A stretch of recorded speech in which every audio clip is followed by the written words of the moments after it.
Do you think it's a better scenario that citizens are being defenselessly run over by tanks from their government as opposed to a civil war scenario where they fight back? So because they're completely defenseless right now and they're getting bazookaed to high heaven, you think they should have no way to defend themselves? Top 5 lessons learned from Venezuela. Let me ask you this. What have you learned most from the story unfolding in Venezuela? Everyone's been talking about Barr. This has been a little lost in the shuffle. Yeah.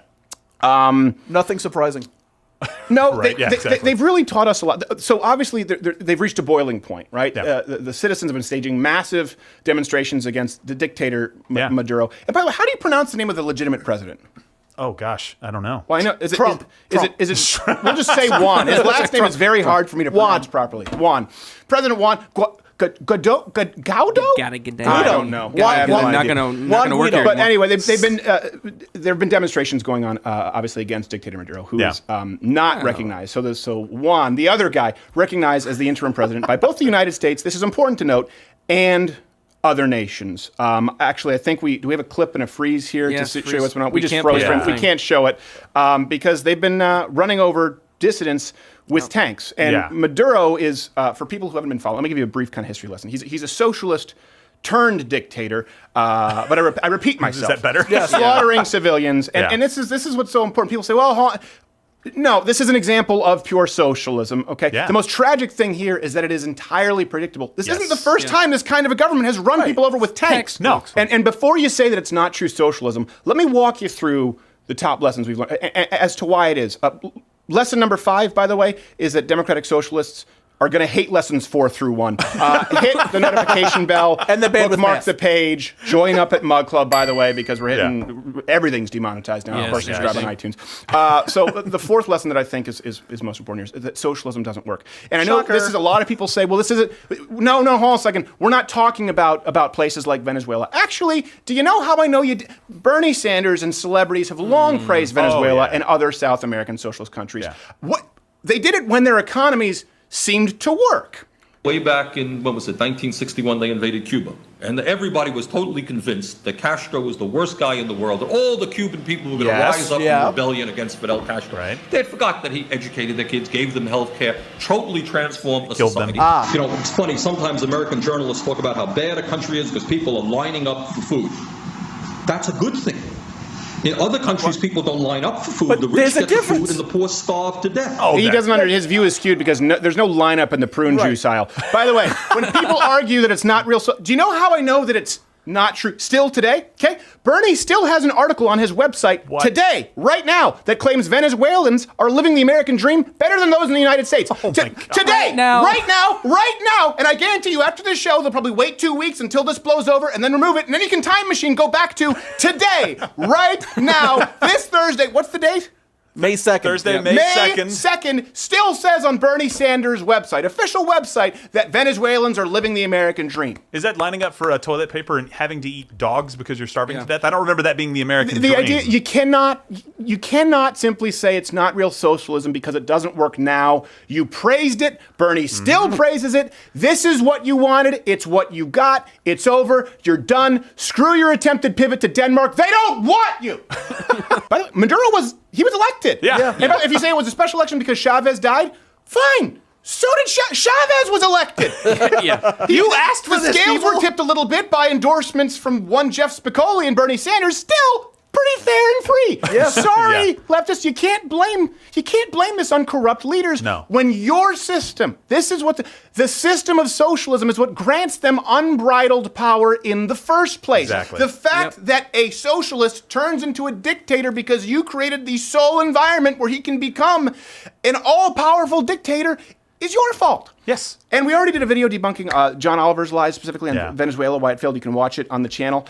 But let me give you kind of a brief summary for people who understand. They try and say, well, it's about the economy. No, okay. Venezuela, most oil-rich country in the world. One of them, more so than Saudi Arabia. A lot of people don't know this. Yeah. Chavez Huge reserves. had the state run the oil industry instead of investing it back into the oil industry, investing profits or back. in the economy to grow other sectors. They used it to pay for a ton of socialist programs. That's why people liked them for a while, creating a bubble that burst when the oil market didn't do that well. So when people say it's all about oil, no. What was a road bump for the capitalist economies was an absolute disaster for Venezuela.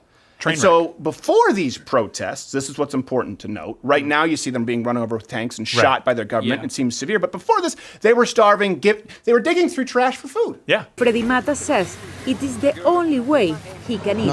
At least we have not died of hunger. While he dislikes having to do this, he says he finds food that is edible. So socialism doesn't just kill people by running them down with tanks or shit. It starves them first. Yeah. Third one here, this is important, and I don't want to be simplistic, so let me back this up. Gun rights are necessary for a free society. Essential. So here you can see someone on MSNBC actually admitting that Venezuelans are completely powerless because they don't have gun rights. You have to understand, in Venezuela, gun ownership is not something that is open to everybody. So if the military have the guns, why does that matter? they have the power. And as long as Nicolas Maduro controls the military, he controls the country. Uh-oh, did I just say that out loud? That would never happen here, though. Come on. That would never happen here. Was that Tucker Carlson in a fat suit? How did that make air? And here's the thing. I know what people are going to say. People have been saying this nonstop on social media. Like, it's what they call the reverse nirvana fallacy. I think they call it that in either rhetoric, logic, or philosophy. It's hard to know which is taught in college. I remember I learned about this in college. The idea that. Well, hold on a second. If they had guns, do you think it would fix the problem here? The government has tanks. Okay, hold on a second. So let's, before we get into the statistics, let me ask you this. Do you think it's a better scenario that citizens are being defenselessly run over by tanks from their government as opposed to a civil war scenario where they fight back? So because they're completely defenseless right now and they're getting bazookaed to high heaven, you think they should have no way to defend themselves? I don't understand the argument. And by the way, it's also incorrect. With an unarmed population, Maduro is barely hanging on to power. Okay? If you dump 300 million guns into the mix, he'd be through. Yeah, they're doing great with rocks and bottles right now. Can you imagine if they were armed in any way? This is the idea. Is like, well, they would just nuke. Well, no, there's a ground war that needs to be fought, and right now they are fighting without guns. And the Second Amendment is designed specifically. This is where people miss it when they talk about it being hunting. I know I sound like a broken record, but it's designed specifically to prevent this kind of government from even attempting this sort of tyranny. Oh, but that would never happen here. Yeah, that's the next argument. It would never happen here. So let's just make sure that we have no fail-safe. Take the United States, for example. If you look at the numbers, we have a population of 320-something million people. Okay? We have 300-something million guns. I think it's over 30%. Oh, yeah, too cute, Maddie has the overlay. It is. It's over 30% of households who own guns. Our total military population is just over 2 million. That's including active and reserve personnel. Yeah.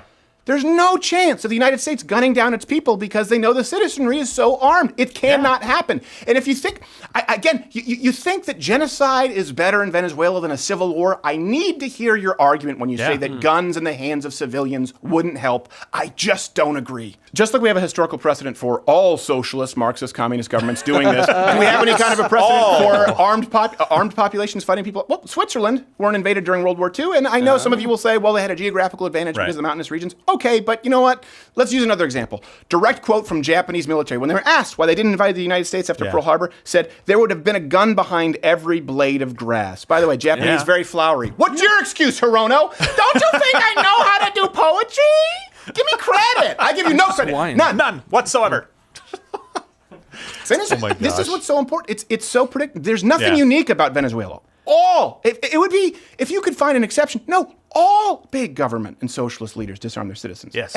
Soviet Union, Cuba, Nazi Germany. So socialism, disarmament is the rule, not the exception. Well, lesson number 2, this one is kind of an aside, but I wanted to include it, is that we learned that Trump isn't a Russian stooge. Oh, really? My important one, though, so this is really simple. Putin has supported Maduro openly and repeatedly. Maduro was actually readying a plane, did you know that, to escape to Cuba? Yeah, he was out. He was done. Before the Russians convinced him not to. And I don't know how.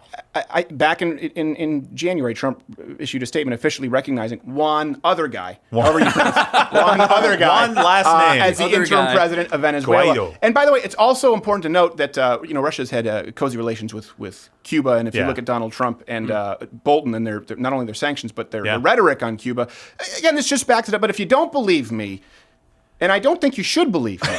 You should never hold your feet to the fire. Don't believe me. Believe your lying eyes and believe your lying ears. Here's President Trump meeting with one other guy's wife, telling her that her husband is 100% the president. When asked about Russia, by the way, he couldn't be more clear. We are with Venezuela. We are with your husband, as you know, and we're with the people that he represents, which is a big big majority of the country. Here it comes. What sort of complications does the Russian involvement now pose? Russia has to get out. What? All right, what's your next question? Someone's in the Kremlin's pocket. Whoa! That's awesome. What do you think about Russia? Scrub. Okay. They gotta get out. Like, it couldn't be more forceful. Not only does socialism not work, but the macro really works. Socialism is outright evil, and I've talked about this many times. Yes. It's not compassionate. No. Maduro's army, they're running people down in the streets, shooting them. Yeah. This is where socialism always ends. How is there any question as to this being pure evil? Venezuela, again, it's not an outlier. Nope. For the 20th century, socialist, Marxist regimes have killed over 100 million people. Tell that to your edgy atheist friend who talks about all religions being fought in the name, all wars being fought in the name of religion. BS. And I don't understand. Please answer me. How is this a surprise to anyone? If only we had the literal exact comparison of a Marxist out-of-control government running over dissidents with tanks in the history books. Is it possible? Somewhere, maybe. You starting to get the picture? And this is the issue. We have to go to Senator Rand Paul in a little bit.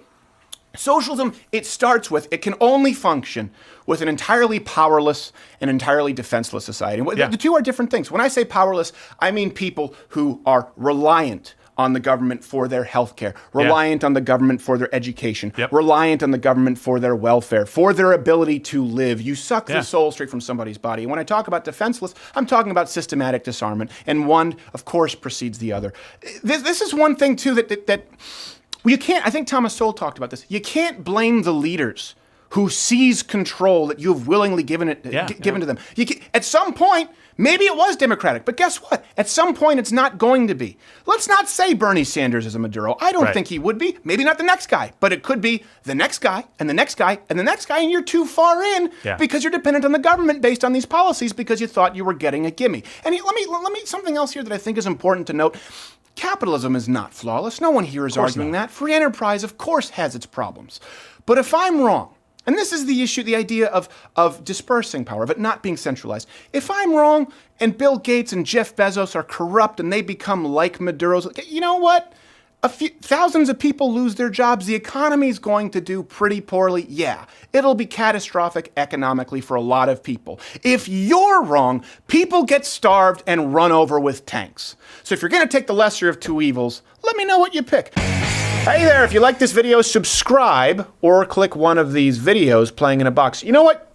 Hit the notification bell because subscriptions don't really mean anything anymore, especially if you're not 18 or older, at the very least logged into YouTube as 18 or older, because sometimes people are 25, but they don't know how to use the YouTube system properly, and then just hit the notification bell or you hate yourself.